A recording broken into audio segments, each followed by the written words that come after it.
Hello students, UP PGT mathematics 2021 booklet series C part 5 question number ये 76 है।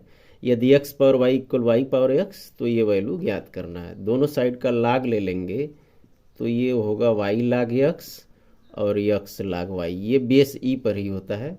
तो पहला फलन इस दूसरे का अवकलन और प्लस ये दूसरा फलन इस पहले का अवकलन यक्स के रिस्पेक्ट में कर रहे हैं।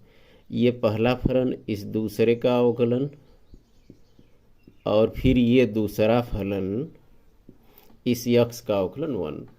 इसको लेफ्ट में ले आके d Y by D x common लेंगे तो ये log x minus x upon y हुआ और इसको राइट में ले जाएंगे तो log y minus y upon x.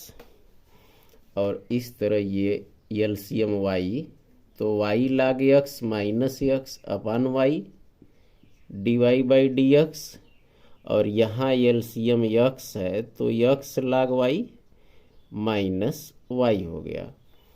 अब इस यक्स को इस साइड में लाएंगे तो x upon y d Y by D x हो गया और इसको इस साइड में तो x log y minus y upon y log x minus x. Option B सही है। Sine square x plus i y का वास्तविक भाग क्या है?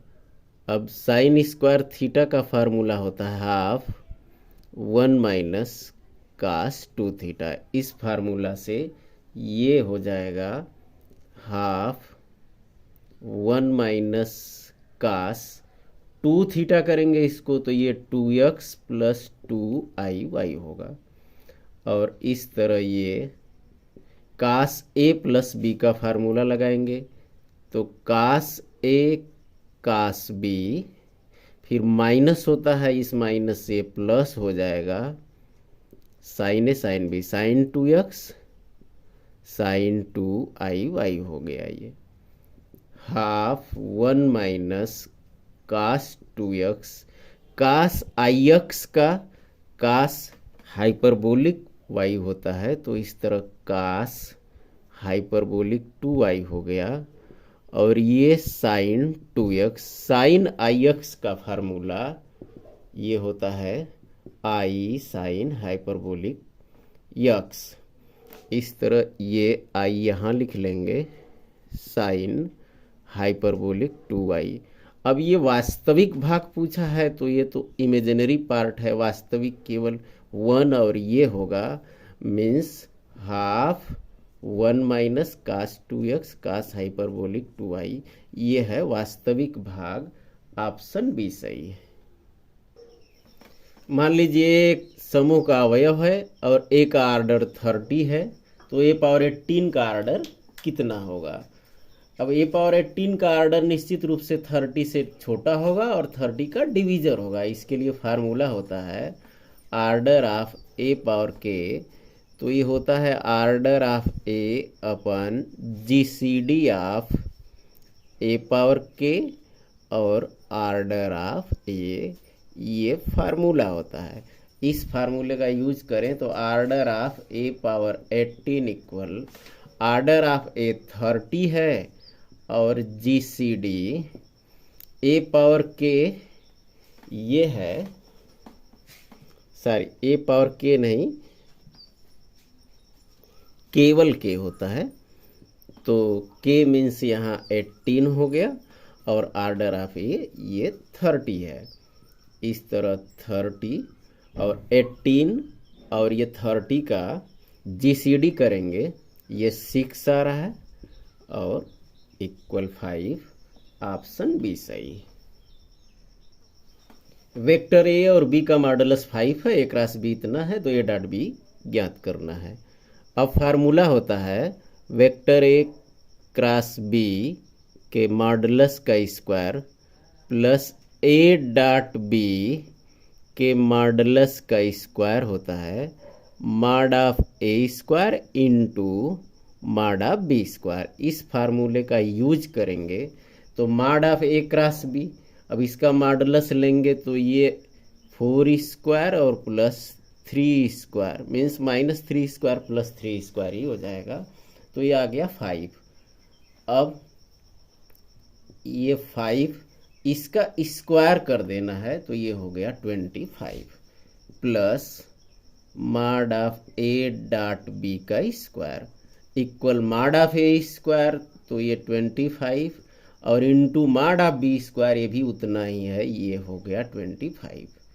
तो A dot B whole square, ये 25 राइट में ले जाएंगे और ये माइनस कर देंगे इस तरह। अब ए डॉट बी इसका स्क्वायर रूट करेंगे तो 6 और इंटू 100 का ये है 10 और 6, ये √6 हो गया। ऑप्शन डी सही है। इसका वैल्यू ज्ञात करना है। यक्स 2 पर वाई 1 पर टेंड्स कर रहा है, तो इसको आप x into y tends to 2 into 1 2 लिख सकते हैं। और इस साइन इनवर्स यक्स वाई -2, यहाँ यक्स वाई -2 का भाग दे दें और नीचे ये है tan इनवर्स, यहाँ ये 3 कॉमन लेके यक्स वाई -2 लिख दें और इसके नीचे भी ये 3x y -2। ऐसा क्यों कर रहे हैं? फार्मूला होता है limit x tends to 0 sine inverse x और अपान यक्स, ये वैल्यू 1 आता है। इसी तरह tan इनवर्स यक्स अपान यक्स वैल्यू भी 1 आता है। अब यहाँ ये तो क्वेश्चन में है, अलग से हमने क्या लिख दिया, इससे कैंसिल हो रहा है मीन्स बैलेंस कर रहा है। 3 एक्स्ट्रा है, इसको बैलेंस करने के लिए 1/3 से मल्टीप्लाई कर दें। अब एक्स वाई टेंस टू 2 या एक्स वाई -2 टेंस टू 0, ये फार्मूला हो गया। मीन्स ये पूरा वैल्यू 1 हो गया और ये पूरा वैल्यू भी ये 1 ही हो गया और इंटू 1/3 है। इस तरह ये वैल्यू 1/3, ऑप्शन ए सही है। मान लीजिए जी एक कोटि 6 का चक्रीय समूह है, तो small g belongs to capital G, मतलब ग्रुप का एलिमेंट है। इसके अवयवों की संख्या जिससे कि जी इक्वल, ये जनरेटर ऑफ जी है। मीन्स ये क्या पूछ रहा है, इस ग्रुप जी के नंबर ऑफ जनरेटर्स पूछ रहा है। तो यहाँ Euler phi function phi n equal n -1 होता है, जहाँ ये n प्राइम नंबर होता है। इस फार्मूला का यूज करेंगे तो यहाँ फाई 6 इक्वल हो जाएगा phi 2 into 3, phi 2 into phi 3 और 2 और 3 प्राइम नंबर है, तो फाई 2 इक्वल 2 -1 1 हो गया, फाई 3 इक्वल 3 -1 2 हो गया, 1 इंटू 2 2, ऑप्शन ए सही है। धनात्मक पूर्णांक n का न्यूनतम मान जिसके लिए ये इक्वेशन दिया हुआ है, इसको इस प्रकार लिख लें 1/i a1 + i upon 1 - i और होल पावर n। इसको इस साइड में लाए तो इस साइड में 1 हो गया। अब इसके कॉन्जुगेट का 1 + i का ऊपर नीचे ऐसे गुणा कर दें, तो 1 + i 1 + i a + b का whole square means 1 + i² + 2i और नीचे a² - b² फॉर्म में 1 - i² whole power n equal 1। i² -1 होता है तो ये इससे कैंसिल हो गया, ये 2i अपान i² -1 तो माइनस माइनस प्लस हो गया, मीन्स ये 2 पावर n इक्वल 1। 2 से 2 कैंसिल। अब i का पावर कम से कम कितना रहेगा कि 1 आ जाए, तो कम से कम 4, ऑप्शन बी सही। यदि ये सदिश और ये संरेखी है तो xy² अपान z का मान क्या होगा। वेक्टर a और वेक्टर b यदि संरेख हैं तो a इक्वल λb, इस फार्मूला का यूज करें। a means xi - 3j + 7k plus lambda, b ये है i - yj - zk। अब दोनों साइड से i j k के गुणांकों का ये कंपेयर कर दें तो x इक्वल लैम्डा आ रहा है और यहाँ -3 और यहाँ -λy और k का यहाँ 7 है और यहाँ k से माइनस लेमडा जेड। इस तरह ये y इक्वल हो गया, माइनस से माइनस कैंसिल, 3/λ और z इक्वल -7/λ। अब x Y square upon Z, तो x means lambda, Y square तो 9/λ² और अपन जेड -7/λ। तो एक लेमडा से एक लेमडा कैंसिल हो गया और इससे ये कैंसिल हो गया, -9/7 वैल्यू इनमें से कोई नहीं है, उपरोक्त में से कोई नहीं। यदि एबीसी समांतर श्रेणी में है तो इसका वैल्यू क्या होगा। अब एबीसी समांतर में है तो a + c = 2b होगा, और इसको सॉल्व करने के लिए यहाँ इसका दोगुना 4 हो रहा है, इन दोनों को जोड़ेंगे तो 4 आ रहा है, ऐसे 2b a + c मीन्स यहाँ R2 के डबल से ये R1 और R3 ये जोड़ के R2 के दुगुना से घटा देंगे। तो R1 में कुछ नहीं करना, x + 1 x + 2 x + a x + 3 x + 4 x + c। R2 के डबल से मीन्स इसका डबल करेंगे तो 2x + 4 हो गया, इन दोनों को जोड़ेंगे तो 2x + 4 हो रहा है और घटा देना है इसको, तो ये हो गया 0। ऐसे इसके डबल से इन दोनों का जोड़ के घटाएंगे तो ये भी हो रहा है 0, और इन दोनों को जोड़ेंगे तो ये हो रहा है 2x + a + c, इसका डबल करेंगे तो ये हो रहा है 2x + 2b, और अब घटाएंगे तो 2x से तो 2x कैंसिल, चूँकि a + c = 2b है तो इस तरह इससे ये कैंसिल होके ये भी हो जाएगा 0। अब इस डिटर्मिनेंट का पूरा एक रो 0 है, इसलिए ये 0 ऑप्शन ए सही है। यदि sin θ + i φ = tan α + i sec α, तो cos 2θ cos हाइपरबोलिक 2φ का वैल्यू ज्ञात करना है।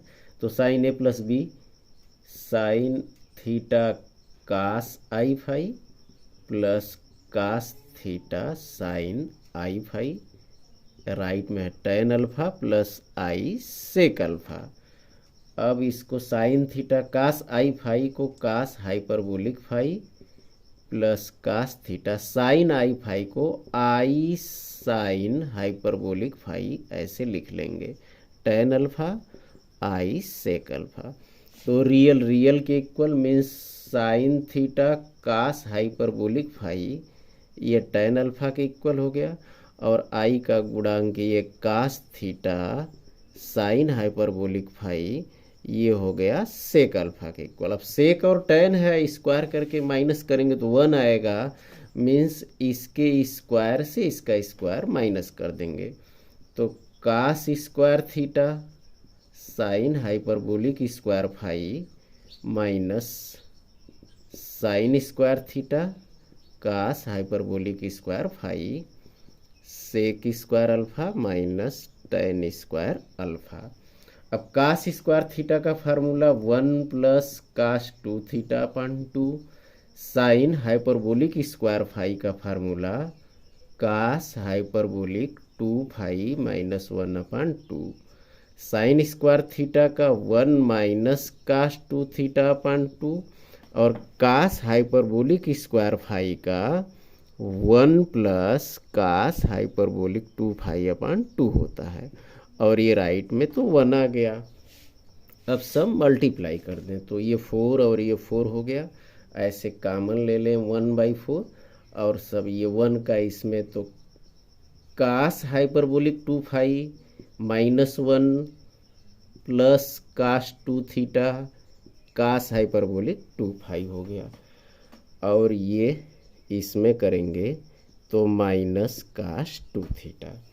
इसी तरह ये माइनस का ध्यान देना है, ये इसको पहले मल्टीप्लाई कर देना है, फिर इस माइनस से सब चेंज कर देंगे। तो 1 का 1 से करेंगे तो ये 1 आ गया, 1 का इसमें तो cos हाइपरबोलिक 2φ -cos 2θ और ये -cos 2 theta cos hyperbolic 2 phi. हम बोले थे ये माइनस के बाद ये ब्रैकेट है, मीन्स इस ब्रैकेट को यदि ओपन कर दें तो ये हो गया माइनस और ये हो गया माइनस, ये प्लस हो गया, ये प्लस हो गया और राइट में है ये इक्वल 1। इस तरह कास हाइपरबोलिक 2 फाई, कास हाइपरबोलिक 2 फाई, कास 2 थीटा, कास 2 थीटा। अब ये कास 2 थीटा कास हाइपरबोलिक 2 फाई, कास 2 थीटा कास हाइपरबोलिक 2 फाई, ये जोड़ देंगे माइनस वन जोड़ देंगे तो 2 कास 2 थीटा कास हाइपरबोलिक 2 फाई और -1 -2 हो गया और ये 4 राइट में जाएगा तो ये हो गया इक्वल 4। अब 2 से डिवाइड कर दें तो cos 2 theta cos hyperbolic 2 phi -1 equal ये 2 हो गया, ये -1 राइट में जाएगा तो cos 2 theta cos hyperbolic 2 phi equal 3। Option A सही है। क्रमशः 6 सेंटीमीटर तथा 3 सेंटीमीटर त्रिज्या के दो एक ही पदार्थ से बने समान ठोस गोले दृढ़तापूर्वक मिले हुए हैं। बड़े गोले के केंद्र से संपूर्ण निकाय के गुरुत्व केंद्र की दूरी कितनी है? ऐसे 6 सेंटीमीटर और 3 सेंटीमीटर ये त्रिज्याएं हैं। मान लीजिए ये सेंटर ओ है, ये ओ डैश है, इन दोनों का ये गुरुत्व केंद्र है। संपूर्ण निकाय का गुरुत्व केंद्र मान लीजिए कि ये जी है, तो इसके लिए फार्मूला होता है कि ओ जी इक्वल W1x1 प्लस W2x2 अपन W1 प्लस W2, जहाँ W1 W2 इन गोलों के भार हैं, ठोस है तो किसी भी ठोस का भार, और x1 x2 ये जहाँ से ओ से ज्ञात करना है, इससे इसके गुरुत्व केंद्र की दूरी, और x2 है इस दूसरे वाले पिंड के गुरुत्व केंद्र की दूरी। तो इस तरह यहाँ ओ जी इक्वल गोले के केंद्र से, जो बड़ा गोला है इसका केंद्र ओ है, इसके केंद्र से सेंटर ऑफ ग्रेविटी दोनों के ठोस का गुरुत्व केंद्र जी मान लिया गया, तो ओ जी इक्वल W1। अब इसका भार क्या होगा? तो आयतन, और ये घनत्व, घनत्व की कोई ज़रूरत नहीं, केवल आयतन ही लिख देते हैं। तो 4/3 पाई R³ मतलब 6³ और फिर x1 इसके केंद्र से इसी पिंड के गुरुत्व केंद्र की दूरी तो यही है उसकी, मीन्स ये दूरी 0 हो गई। और W2 इसका भार, तो इसका आयतन लिख दे रहे हैं 4/3 पाई R³ मीन्स 3³ ये 27 हो गया। और इससे इसके गुरुत्व केंद्र की दूरी कितनी है? तो ये 6 और ये 3, ये 9 है। और अपन W1 प्लस W2 दोनों आयतनों को लिख दे रहे हैं, तो 4/3 पाई ये 216 है और 4/3 पाई ये है 27। अब ओ जी इक्वल 4/3 पाई 27 9 है ये, और नीचे 4/3 पाई 27 कामन ले रहे हैं, तो 4/3 पाई 27 कामन लेंगे तो ये हो रहा 8, और 4/3 पाई 27 से 1 हो गया। 4/3 से 4/3 पाई से पाई 27 से 27 कैंसिल हो गया। 9/9 मीन्स 1 सेंटीमीटर की दूरी। ऑप्शन डी सही है। अभी ये दिया हुआ है, इसके आइगन मान क्या है? इसका शार्ट मेथड है, ये जो प्रिंसिपल डायगोनल के एलिमेंट हैं इनका योग करेंगे, मीन्स ट्रेस ज्ञात करेंगे। तो 5 और 2 ये 7 आ रहा है। ये आइगन जो मान है इनके योग के बराबर होगा, मीन्स इसमें ये 6 और 1 को जोड़ेंगे तो 7 आएगा। और यदि 2 ऑप्शन सही हो रहा है तो ऐसी स्थिति में डिटर्मिनेंट ए इन जो मान है आइगन उनके गुणनफल के बराबर होता है। इसमें ऐसा है नहीं, ये 5 2 7 है, यहाँ 6 1 7 है। ऑप्शन सी सही है। यदि ये एक अव्युत्क्रमणीय अवयव हो तो ए इंटू एडजॉइंट ए का वैल्यू क्या होगा। अव्युत्क्रमणी है तो डिटर्मिनेंट ए इक्वल 0 होगा, और ए इंटू एडजॉइंट ए ये फार्मूला होता है डिटर्मिनेंट ए इंटू आई, आइडेंटिटी उतने ही आर्डर का। अब डिटर्मिनेंट ए तो 0 है तो 0 और आइडेंटिटी 0 हो गया, मीन्स एक शून्य आव्यूह। यदि एफ एक्स इक्वल दिया हुआ है Y equal F inverse X, तो D Y by D X का वैल्यू क्या होगा। इस एफ एक्स को टी मान लेते हैं, तो x equal F inverse T आएगा। इसको सॉल्व करेंगे, एफ एक्स है एक्स प्लस 2 अपान एक्स प्लस 3 इक्वल टी, तो ये T x plus 3t equal x plus 2, और इस तरह एक्स को लेफ्ट में लाएंगे तो T x minus x 2 minus 3t, ये एक्स कामन तो t माइनस 1 2 माइनस 3t आ गया, तो एक्स इक्वल आया 2 minus 3t upon T minus 1।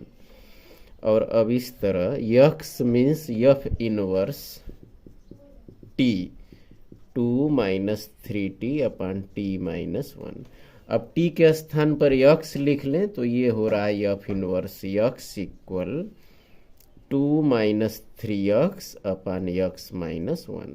ये एफ इनवर्स एक्स ही वाई है, मीन्स वाई इक्वल आ रहा है 2 minus 3x upon x minus 1। X के रिस्पेक्ट में इसको डिफ्रेंशिएट करना है, तो ये हर इस अंश का अवकलन -3 माइनस ये अंश लिख देते हैं 2 माइनस 3x, और इस हर का अवकलन 1 हो गया, और ये हर का स्क्वायर कर देते हैं। यहाँ -3x plus 3 minus 2 plus 3x, और नीचे आ गया x माइनस 1 का होल स्क्वायर। ये इससे कैंसिल, 3 माइनस 2 ये 1 आ गया अपॉन एक्स माइनस 1 का होल स्क्वायर। ऑप्शन बी सही। यदि ये रेखा इस परवलय को स्पर्श करती है तो निम्नलिखित में कौन सा सही होगा। वाई स्क्वायर इक्वल 4ax, तो 4ax है, ये 4a1 है, तो a इक्वल होगा 1/4। इस तरह परवलय का at स्क्वायर 2at इस फॉर्म में होता है स्पर्शी का समीकरण। T y equal x plus a t square, इसको ऐसे ट्रांसफर कर लें, x minus t y plus 1/4 t square equal 0। जबकि ये रेखा a x plus b y plus C equal 0, ये परवलय की स्पर्शी है। फार्मूला से ये और क्वेश्चन में ये मीन्स दोनों एक ही रेखा को निरूपित करते हैं। ऐसी स्थिति में 1/a माइनस टी अपन बी, और ये 1/4 टी स्क्वायर और अपन सी, ये इक्वल होता है एक्स वाई का गुणांक, और ये कांस्टेंट ये अनुपात में होते हैं। तो इस तरह ये टी इक्वल हो गया -b/a, और इसका तुलना कर देंगे इससे, तो टी स्क्वायर इक्वल सी, और ये 4 भी साइड में जाएगा तो 4c हो गया, और अपन a। टी का स्क्वायर करेंगे तो t square equal b square अपन ए स्क्वायर, और ये भी टी स्क्वायर है, तो 4c अपन a हो गया, a से a कैंसिल, तो बी स्क्वायर इक्वल 4c, और a means 4ac। Option B सही। इसके प्रसार में अंत से चौथा पद।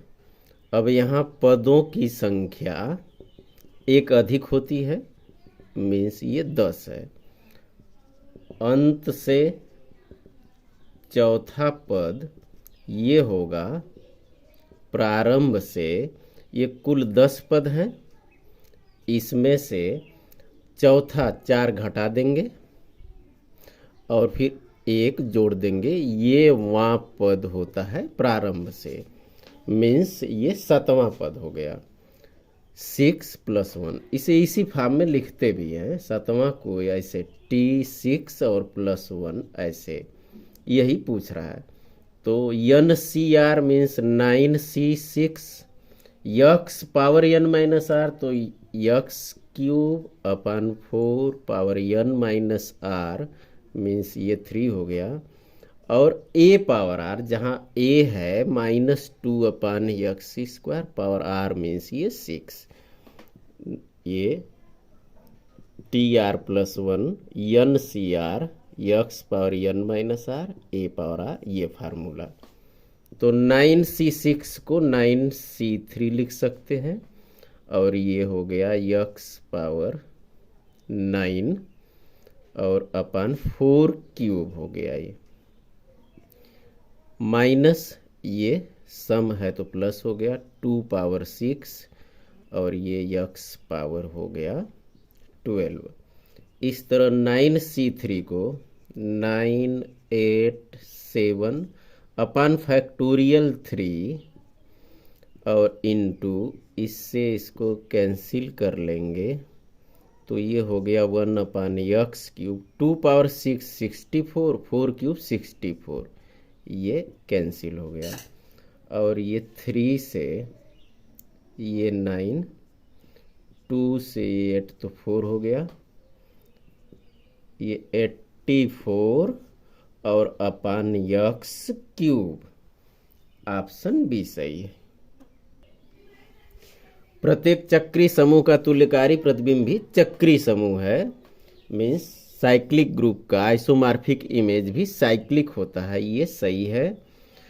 प्रत्येक चक्री समूह आबेलीय मीन्स साइक्लिक ग्रुप अबेलियन होता है, ये भी सही है। तो ए तथा बी दोनों सत्य हैं, ऑप्शन ए सही है। एक अर्धगोला अपने बराबर अर्धव्यास वाले गोले के ऊपर साम्यावस्था में विराम में है। यदि अर्धगोले का चिपटा तल गोले पर विराम में है तो यह साम्यावस्था है किस प्रकार का? ये कोई गोला है, इसके ऊपर एक अर्धगोला जिसका चिपटा तल, ये वाला तल इस पर गोले के ऊपर है, और कह रहा है दोनों की त्रिज्याएं समान हैं। ऐसी स्थिति में मान लेते हैं कि इसकी त्रिज्या भी r है और इसकी त्रिज्या भी r है। अब एक फार्मूला होता है 1/h 1/r प्लस 1/R। इसमें ये बड़ा होने पर अस्थाई, छोटा होने पर अस्थाई और इक्वल होने पर उदासीन। तो इसमें कंपेयर करेंगे कि क्या आ रहा है, जिसमें ये स्मॉल आर ऊपर वाला जो गोला है उसकी त्रिज्या, कैपिटल आर नीचे वाले की त्रिज्या, और ये एच क्या है, ये जो संपर्क बिंदु होता है इससे इसके सेंटर ऑफ ग्रेविटी की ऊंचाई कितनी है। तो इस तरह दोनों की त्रिज्याएं समान है और दोनों की त्रिज्याएं हमने आर मान लिया। तो अब यहाँ से संपर्क बिंदु से सेंटर ऑफ ग्रेविटी की ये जो दूरी होती है, इसके लिए अर्धगोले का गुरुत्व केंद्र, ये फार्मूला होता है कि इस आधार पर ये जो लंबवत त्रिज्या होती है इसी पर 3/8 इंटू ये जो रेडियस होता है, ये फार्मूला होता है। और यहाँ रेडियस आर ही लिया गया है, तो एच मीन्स आ गया 3/8r, और दोनों की त्रिज्याएं आर और आर स्मॉल आर ही हमने मान लिया है। तो इस तरह 1/h क्या आया 8/3r, और 1/r प्लस 1/R क्या आ रहा है, तो 1/R यही है और 1/R भी उतना ही है, क्योंकि दोनों की त्रिज्या इक्वल है। और इस तरह आ गया 2/R। इसके बराबर करने के लिए 3 का मल्टीप्लाई कर देते हैं, तो ये आ गया 6/3r। अब 1/R प्लस 1/R ये आ रहा है 6/3r, जबकि ये 8/3r है, means 8/3r greater than 6/3r। इसका अर्थ हुआ कि 1/h ग्रेटर देन, ये इससे आया है 1/R प्लस 1/R, और ये स्थिति आती है जब साम्यावस्था अस्थाई हो। इस श्रेणी के योग का मान कितना होगा? तो limit n tends to infinitive, इसको ऐसे लिख सकते हैं कि summation over r equal 0 to 3n और 1/n प्लस r।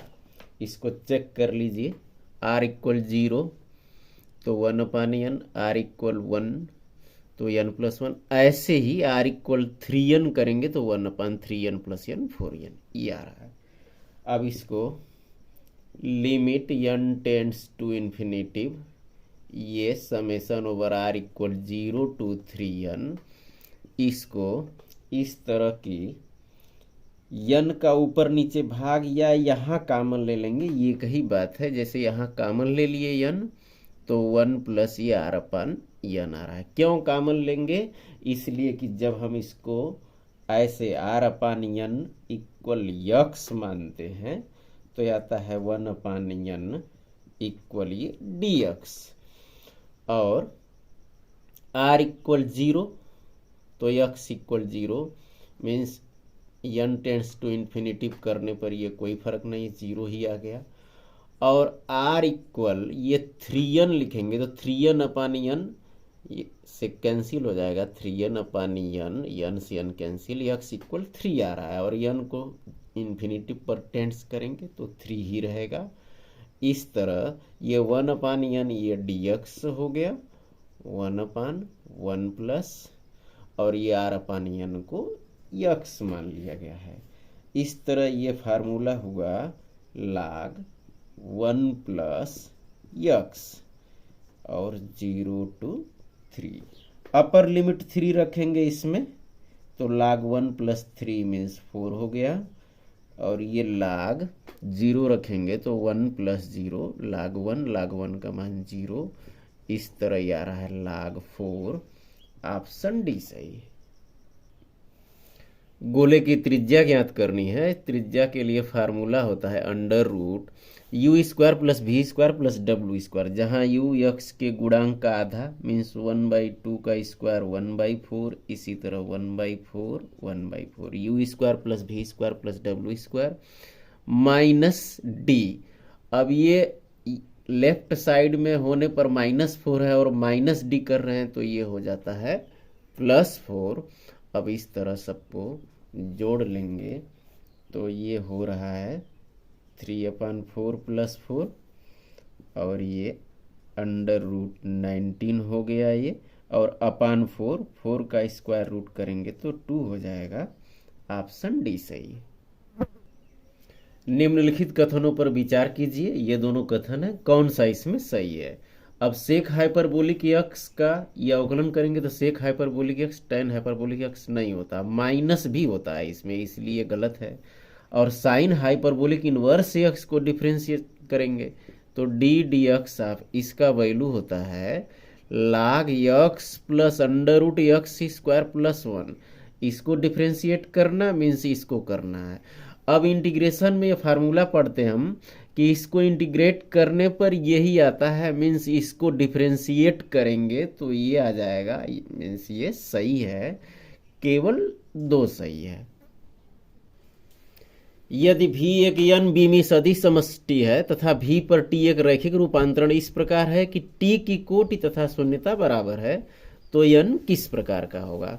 अब सिल्वेस्टर का नियम होता है कि rank of t plus nullity of t equal dimension of v पर ये लीनियर ट्रांसफॉर्मेशन है तो डायमेंशन ऑफ v होता है, और जबकि डायमेंशन ऑफ v n दिया है तो n इक्वल, इसको रैंक t और नलिटी t ये दोनों क्वेश्चन में इक्वल है कि इसकी शून्यता और कोटि ये दोनों इक्वल है। इसको x मान लें तो ये नलिटी भी x हो जाएगा। इस तरह n इक्वल आ गया 2x। अब n इस 2x फॉर्म में है तो इस फॉर्म में हमेशा सम होता है, मीन्स n सम है। फलन f such that r/r f(x) equal sin x, और इसी तरह g(x) इक्वल x² से परिभाषित है तो फलनों का संयोजन f(g(x) क्या होगा। f(g(x) को इस तरह f जी एक्स लिख सकते हैं। एफ जी एक्स दिया हुआ है एक्स स्क्वायर।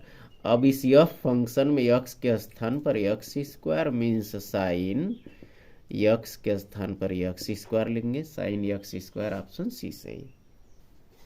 यदि f x equal a x square plus 2bx plus 1, a और बी धनात्मक वास्तविक संख्याएं हैं तथा b square less than a, तो निम्नलिखित में कौन सही होगा।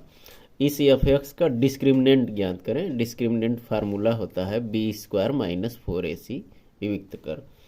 अब यहाँ डिस्क्रिमिनेंट हो जाएगा, बी स्क्वायर होगा यहाँ 4b square minus 4ac means ये ए हो गया।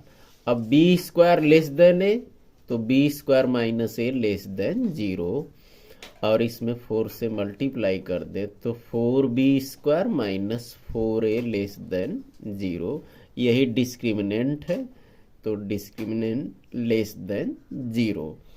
जब डिस्क्रिमिनेंट निगेटिव हो तो इसके मूल काल्पनिक होते हैं, और काल्पनिक की स्थिति में f x greater than 0, option B सही है। अवकल समीकरण का हल क्या होगा। dy बाई डी एक्स को p लिखते हैं, तो ये p square minus 7p plus 12 equal 0, factor कर देंगे तो p minus 3, p minus 4 equal 0। अब p माइनस 3 इक्वल 0 तो p इक्वल 3, और p माइनस 4 इक्वल 0 तो p इक्वल 4।